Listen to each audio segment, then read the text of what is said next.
Ngayon ay gagawa naman tayo ng bangus sardines. Pagka-slice at linis natin yung bangus, ibababad naman natin sa tubig na may asin at suka sa loob ng 15 minutes para maalis ang lansa at dugo-dugo ng ating bangus bago natin siya i-sardines. Ayan, makalipas ng mahabang panahong paglulunod ng ating bangus, lilinisin natin sa huling pagkakataon at atin siyang i-drain para mawala din yung mga tubig-tubig. At ito pala yung ating mga ingredients. Mayroong pula at green na sili, bawang, paminta, laurel, olive oil, olives na bunga, at saka yung ating carrots. Ayan. At sisimulan natin ang paggawa ng ating bangus sardines. Ayan, lagyan lang natin ng sliced carrots yung pinakailalim nating pressure cooker bago natin isalangsan yung ating bangus at titimplahan ng asin, buong paminta lalagyan natin at yung dahon ng laurel at syempre yung ating bawang at saka natin lalagyan ng oyster sauce para mas lalong masarap yung ating sardines. Ayan, sa susunod na layer po, ganun pa rin ang ating gagawin. Naglalagay tayo ng carrots at ayan, isasalangsang natin yung bangus at titimplahan ulit natin siya ng asin. Lalagyan natin ng bawang at dahon ng laurel at ganun din, lalagyan natin ng oyster sauce. Ayan, hanggang sa maubos yung ating bangus. Ganyan naman pong ating gagawin. Ayan.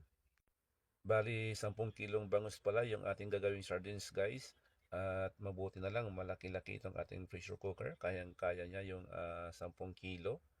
Ayan, ganyan lamang po yung ating gagawin, guys. Ulit-ulitin lang natin hanggang sa matapos at maubos yung ating bangus. Na-try nyo na bang gumawa ng bangus sardines, guys?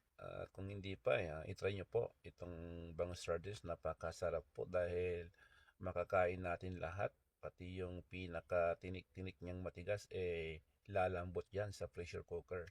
Sabi nga nila, walang matigas na tinapay sa kape. At dito naman, walang matigas na bangus sa ating pressure cooker. Ayun, sa pinakahuli-hulihan, ilalagay na natin lahat ng ating mga ingredients at yung bunga ng sili natin na pula at green. Ayan, saka natin siya bubuhusan ng olive oil.